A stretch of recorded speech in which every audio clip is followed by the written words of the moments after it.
Bismillahirrahmanirrahim. Assalamualaikum warahmatullahi wabarakatuh. Waalaikumsalam warahmatullahi wabarakatuh.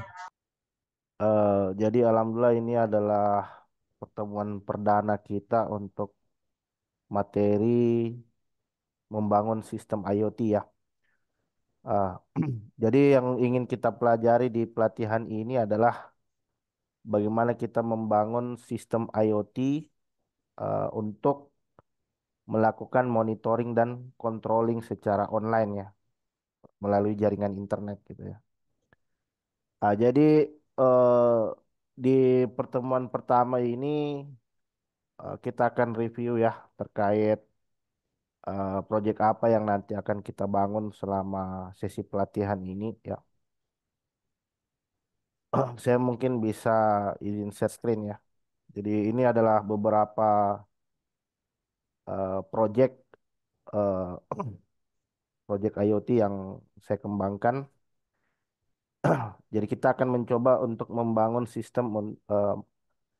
kita coba untuk membangun sistem pengontrolan lampu secara online melalui jaringan internet ya. Begitupun juga untuk melakukan monitoring.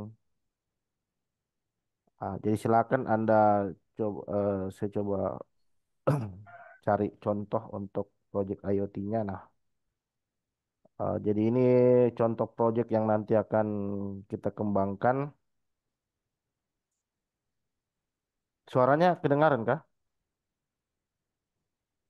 Halo. Saya coba share. Oh, ini Dengar share Pak, sound. Share dengar sound. Pak. Oke, share sound. Soalnya rumah akan ditinggal selama Lebaran. Eh, jadi kita Jadi ini mengembangkan. proyek Saya bisa. pengontrolan lampu ya. Jadi ketika kita klik on atau off maka lampu yang ada di rumah nanti akan mati atau menyala Bikin ya. alat pengontrol lampu Eh, dari internet. Jadi kalau rumah ditinggal untuk waktu yang lama nggak perlu takut tinggal. jadi kalau Tinggal mau dinyalakan tinggal klik on maka lampu nyala. lampu nyala. Begitupun juga kalau Tenang sekali dimatikan. guys. Begitupun juga kalau mau dimatikan mati. Nah, jadi ini Jadi ini bisa kita buat ya. Jadi artinya yang mau kita demokan itu adalah terkait dengan pengontrolan lampu dan bagaimana melakukan monitoring suhu dan kelembapan ya. Jadi di pertemuan dari satu internet ini ya. Jadi karena masih banyak teman-teman yang belum punya alat ya. Jadi nanti kita demo hardware-nya itu nanti di pertemuan kedua. Jadi di pertemuan kedua diharapkan teman-teman sudah punya alatnya sehingga kita bisa fokus untuk mendemonstrasikan daripada pengontrolan perangkat IoT ya. Jadi untuk kebutuhannya sendiri, untuk kebutuhan perangkat keras maupun perangkat lunaknya sendiri yang kita butuhkan itu adalah yang pertama, teman-teman nanti bisa cari ESP32 ya.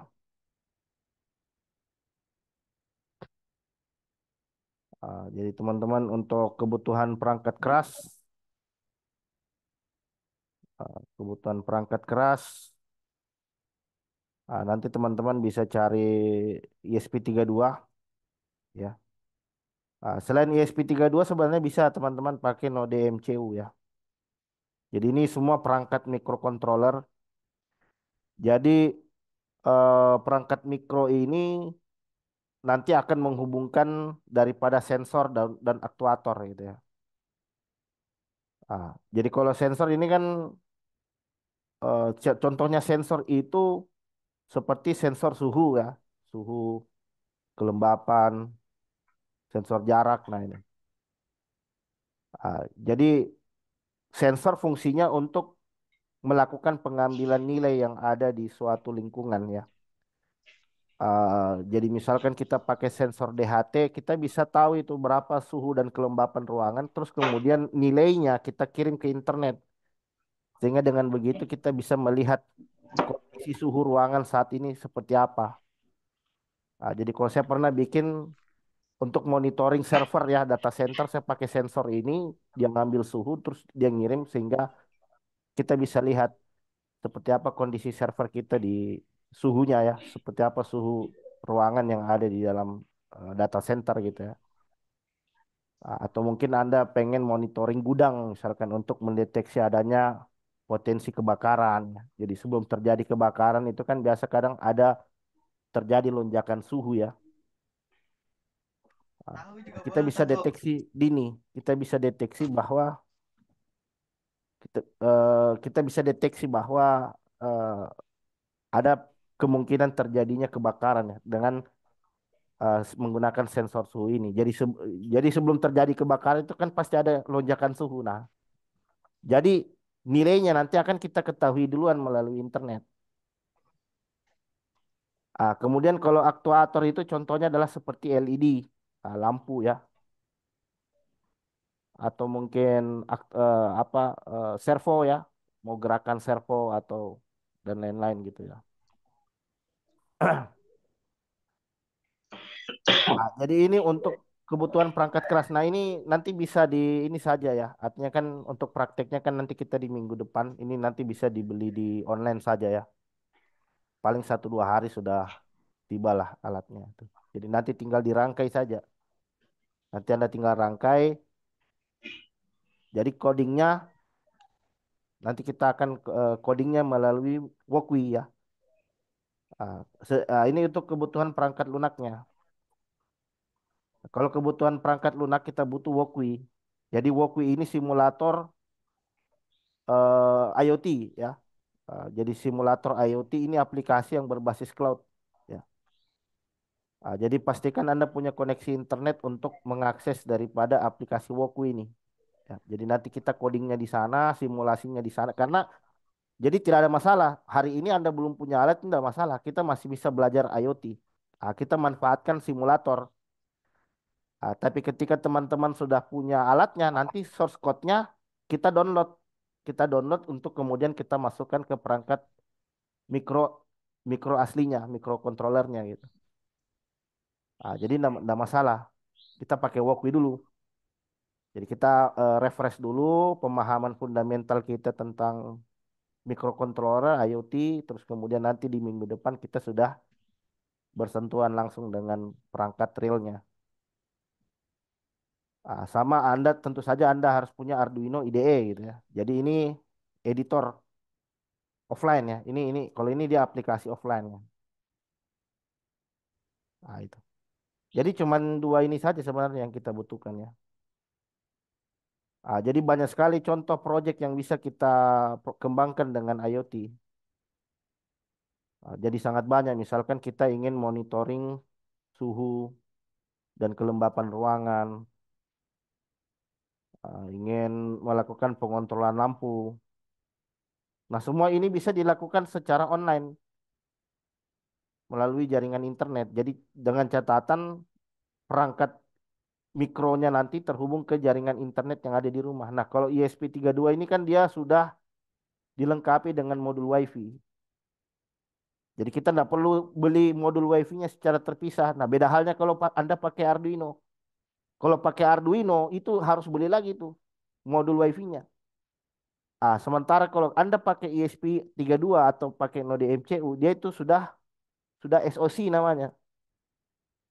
Tapi bukan Security Operation Center, bukan. SoC itu artinya Single on Chip. Artinya di dalam chip itu dia sudah di dalam chip itu sudah dilengkapi dengan modul WiFi di dalamnya. Jadi bisa untuk melakukan processing, bisa juga untuk melakukan konektivitas ya. Itu. Jadi cuman ini dua saja. Cuman tiga ini perangkat ini saja. Pengontrol lampu misalkan apalagi. Jadi banyak sekali proyek. Misalkan monitoring untuk pakan ikan ya, nah.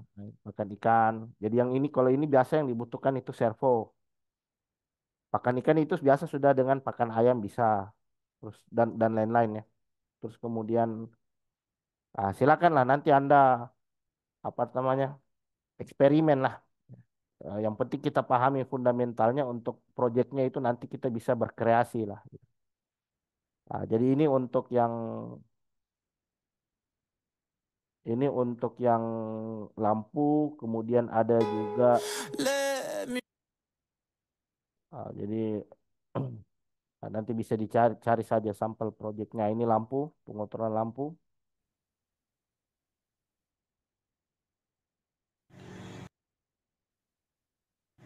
Persiapan Mac TV IoT, lampu 1, lampu 2, lampu Oh, 3. ini pengontrolan lampu.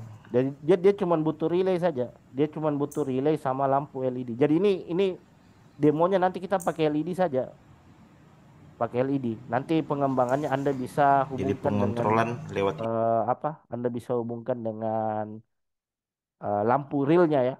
Tapi kalau Anda pakai lampu real itu Anda harus pakai relay. Relaynya bisa yang relay satu channel atau pakai yang relay dua channel bisa. Tergantung jumlah mata lampu yang mau Anda internet kontrol. ya. Bisa dilihat sini, saya pakai paket data. Nah, ini pakai data nih. Nah, ini coba perhatikan ini pakai data nih, bukan WiFi nih. Ini pakai data.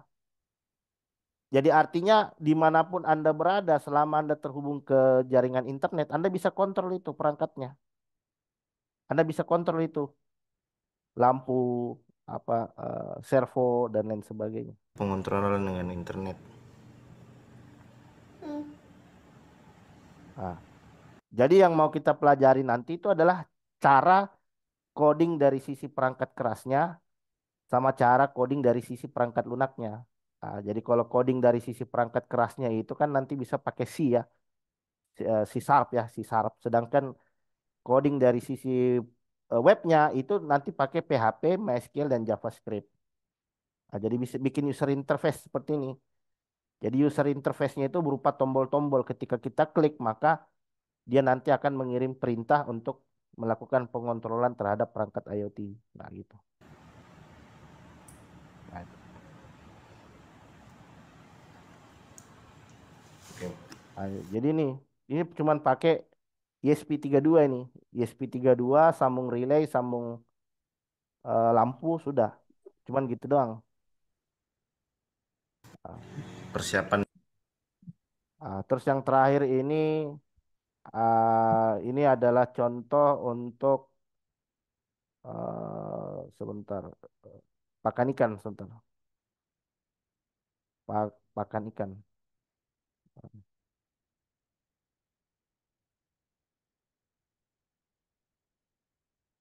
Ah, nah ini pakan ikan ini.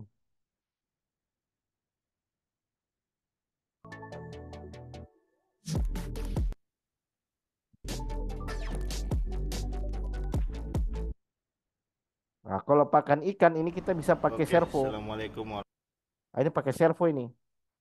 Sebentar. warahmatullahi wabarakatuh. Ini. Ini ini eh, ini packagingnya ini masih sederhana. Jadi kalau sekarang saya buat udah ada apa printer 3D ya. Kita bisa bikin cetak boxnya pakai 3D, printer 3D. Terus di bawah itu kita bisa pasang servo. Ini ada dua perangkat ini. Satu sensor ultrasonik.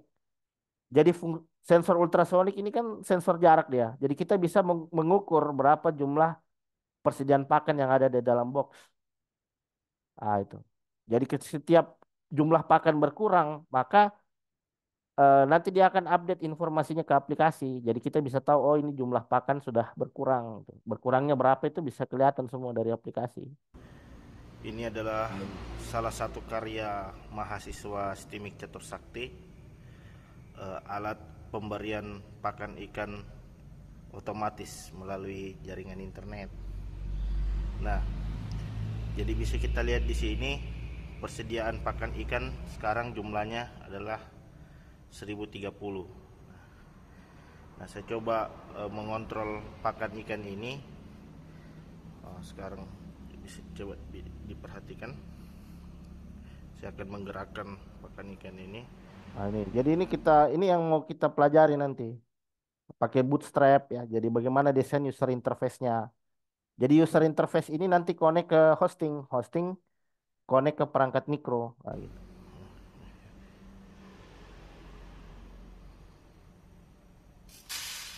Nah, itu. Jadi langsung keluar dia. Nah, Nah, jadi keluar jumlah pakannya nanti akan berkurang. alatnya dapat Habis ini nanti nilainya dikontrol jadi nol. melalui jaringan internet. Nah, jadi sekarang kita lihat persediaan pakan ikan telah habis ya. Jadi alat ini bisa dikontrol dari mana saja selama ada jaringan internet. Seperti itu. Oke. Nah, ini contohnya. Nah, itu. Jadi jadi apa untuk membangun sistem IoT ini kita ndak harus bilang advance di elektronika ya. Jadi kita ndak harus bilang advance di elektronika. Kenapa? Karena eh, di perangkat ESP32 itu semua sudah disederhanakan di sana. Jadi kita sudah tidak ada itu solder menyolder lagi. Nah, bisa solder kalau mau bikin shieldnya, tapi secara garis besar fungsionalitas yang ada di dalam mikro itu sudah dibundel di dalam ESP32. Jadi kita fokus saja ke sisi programmingnya. Jadi kita fokus bagaimana selanjutnya kita programming perangkatnya untuk eh, penyelesaian masalah ya. Jadi kita fokus ke problem solving, fokus ke coding yang ingin kita implementasi nanti ke dalam perangkat mikronya itu. Oke?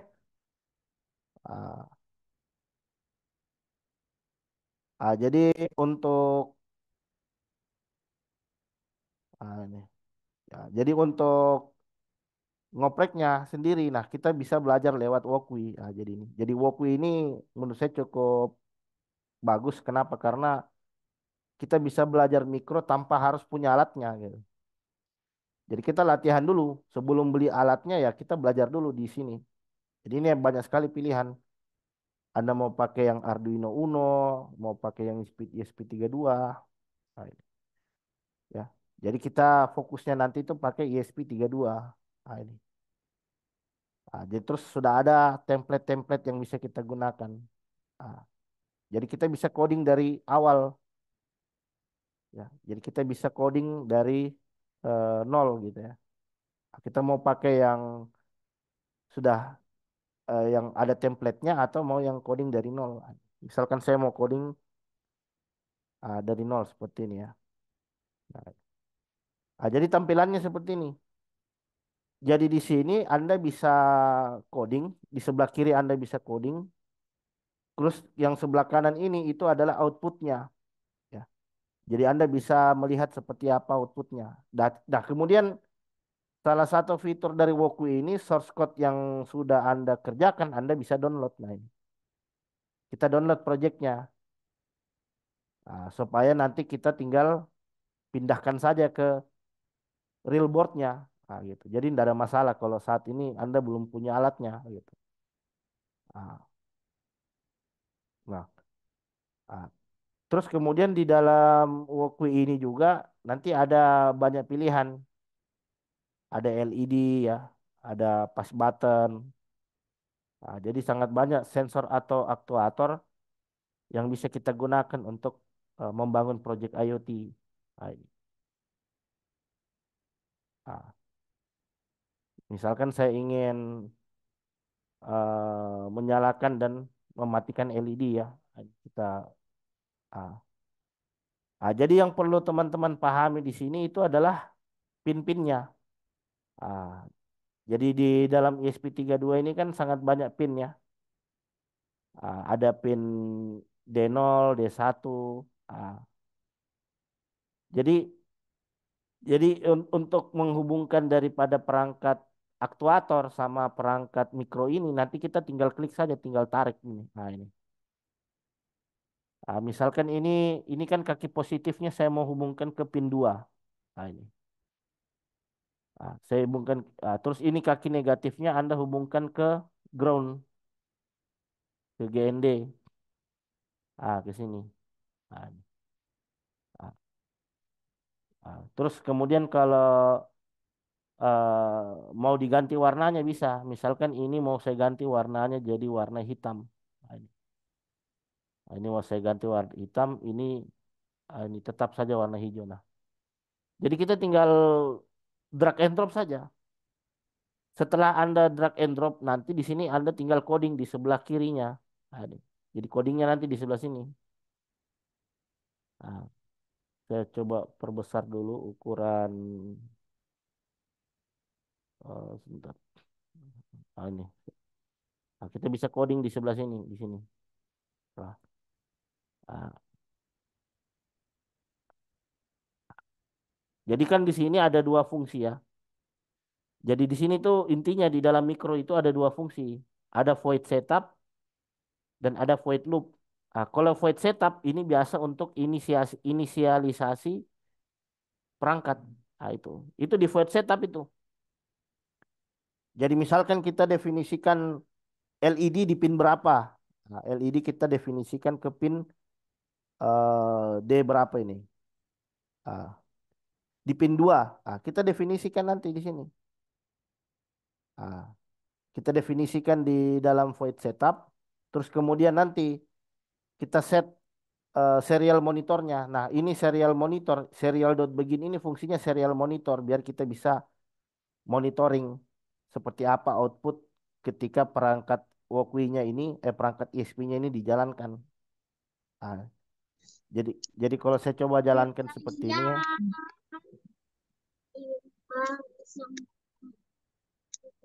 saya izin mute ya. Ah, Jadi kalau ini kalau saya jalankan,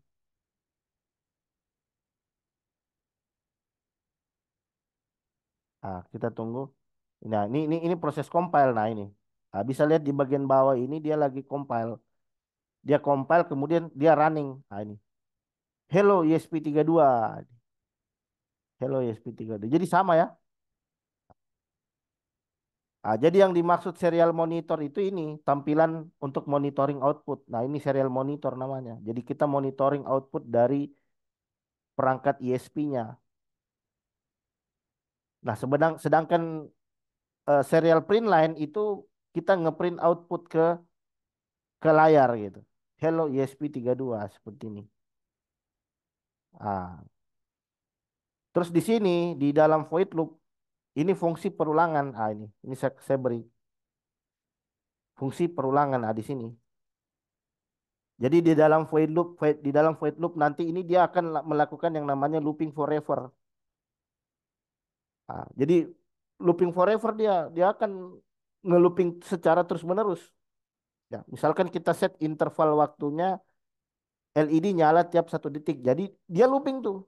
Tiap 1 detik nanti dia memerintahkan LED untuk nyala dan mati secara bergantian. Nah, gitu.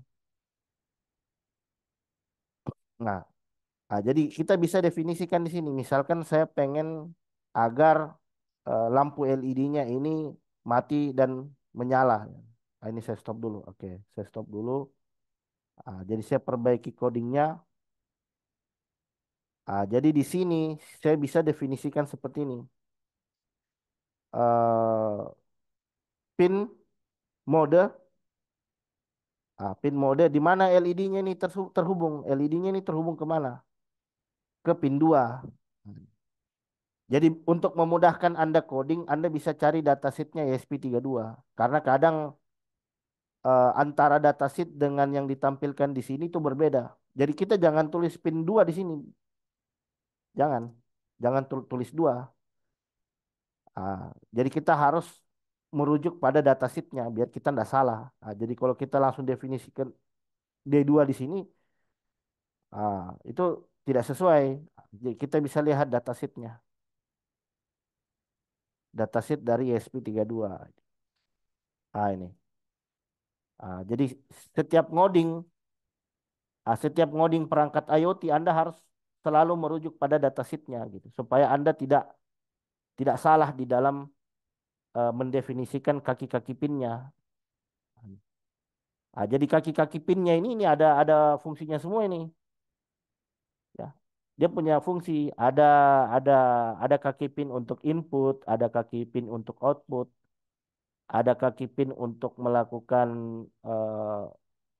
I2C, ya, MOSI, MISO dan lain sebagainya gitu ya. Nah, tapi ini nanti sambil berjalan project kita nanti akan paham ini fungsinya apa saja ini. Nah, ah, nah, jadi misalkan tadi kalau dia terhubung ke pin berapa ini?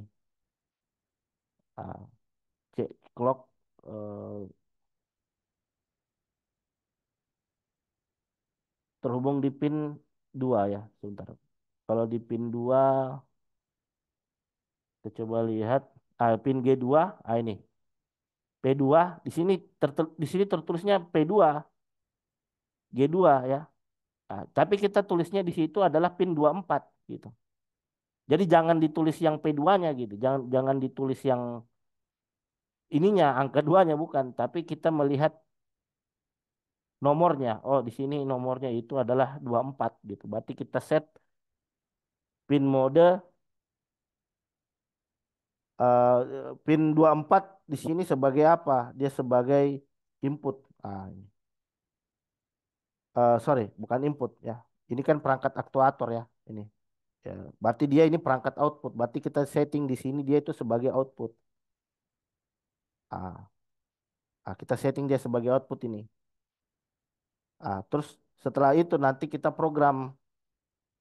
Setelah kita definisikan dia sebagai output, kemudian selanjutnya kita program. Misalkan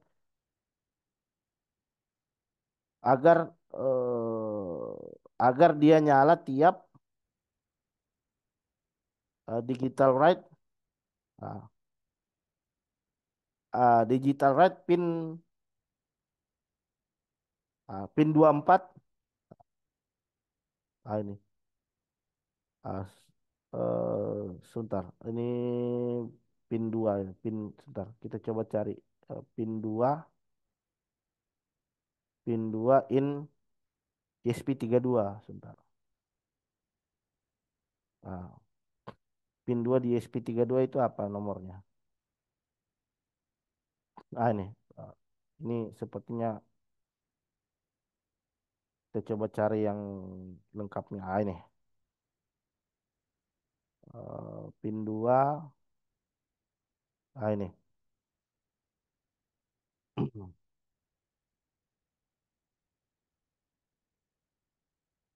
Uits. Ini.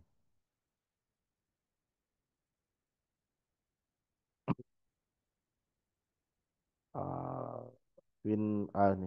Digital rate pin 24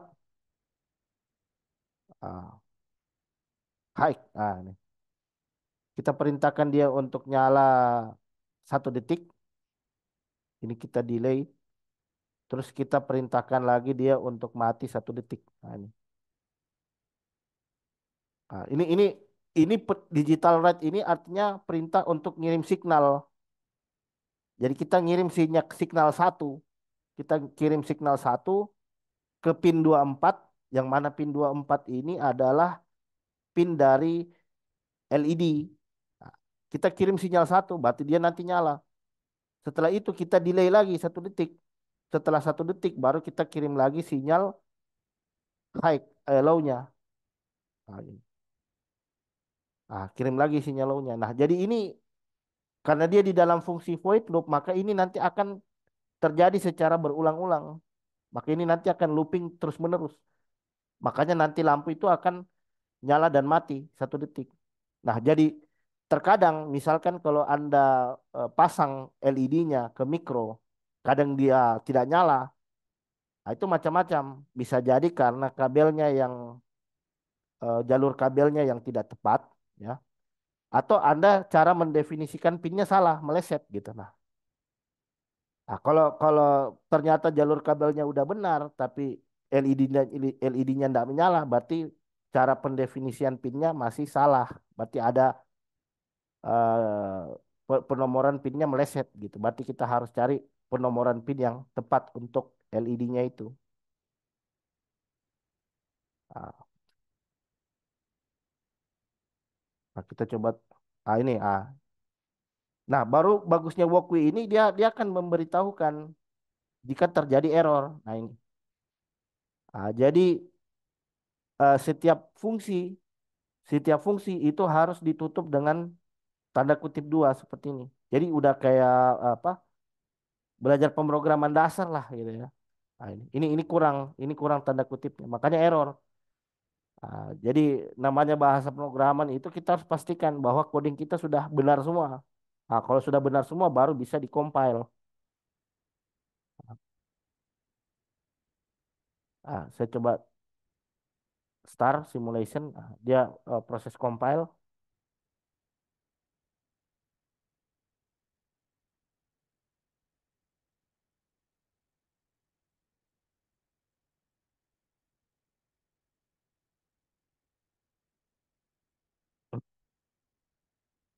Dia compile dulu.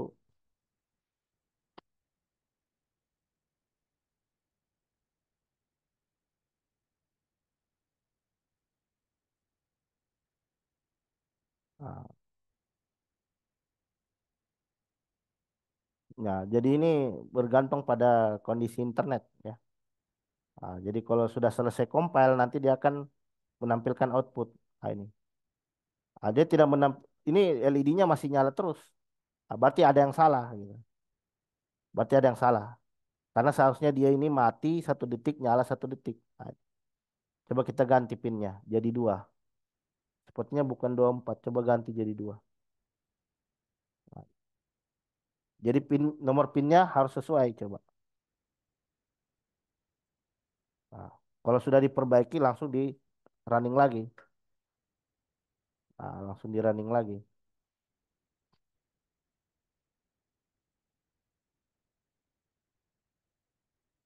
Ah,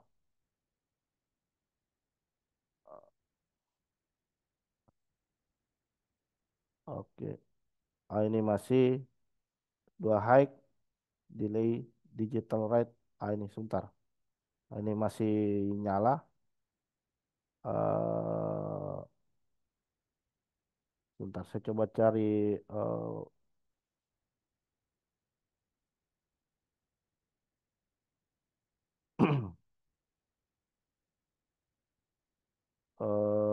pin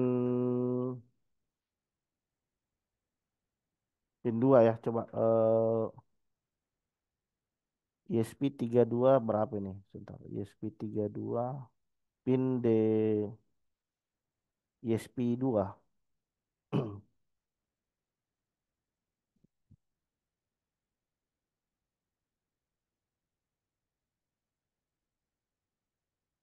Pin out. Ini.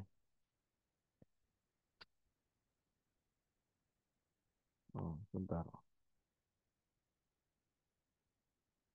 Hmm, ini.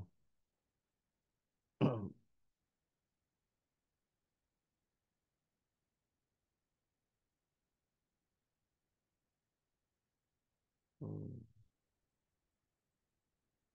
ah, ini kita lihat. Oh, ini salah. Ini apa? Yes, GPIO nggak sesuai ini boardnya. Makanya kita harus ini sesuaikan dulu jenis boardnya ya. eh ISP kita coba pindahkan di pin D2 coba.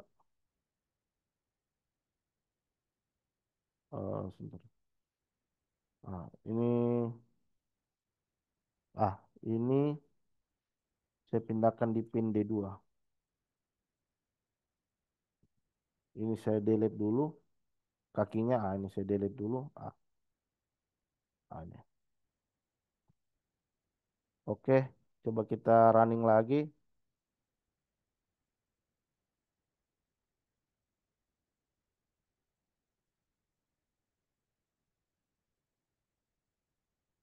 Ah,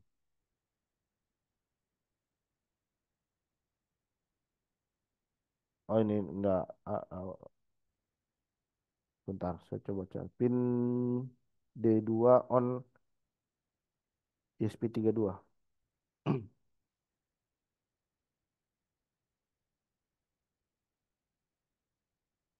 Oh,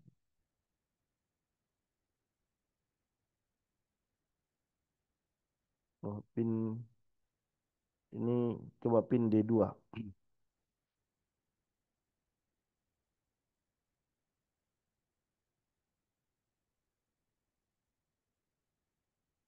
Oh, oke, oke, sudah betul.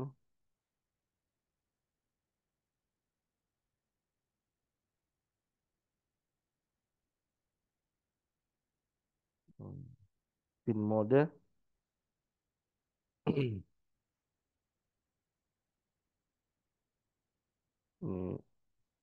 Ini saya stop dulu. Ah,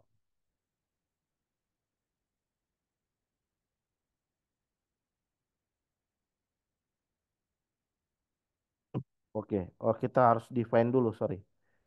Kita coba define, kita definisikan variabelnya. Define let sama dengan dua. Jadi di sini kita tinggal memanggil let saja. Ah, ini let sebagai output. Terus di sini kita perintahkan let untuk digital write, let nyala. Terus kita perintahkan juga LED untuk mati. Ah, ini, coba. Oke.